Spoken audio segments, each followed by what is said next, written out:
Hey everybody, Lux into Swirl here. New day, new Tumbler project.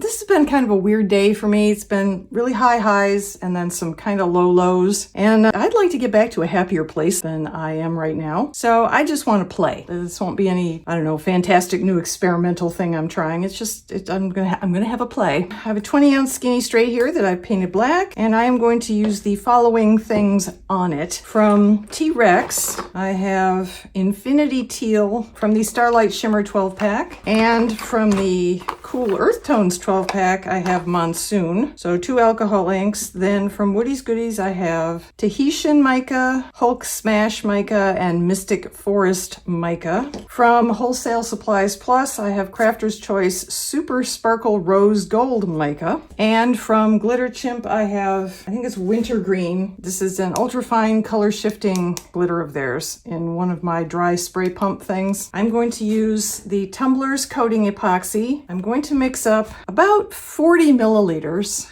and I'm going to put a little bit on here to start, just so there's a layer of it on the cup. And then I'm going to mix a couple of the micas in with some of the resin and some white alcohol ink. So you know what I'm using. It's going to be the Let's Resin alcohol ink in white. This is their deeper white, their sinker white. So I'll have a white drizzly sort of thing there. I'm just going to put stuff on the cup and see what happens. Hopefully something beautiful will happen. Sit back and enjoy the show.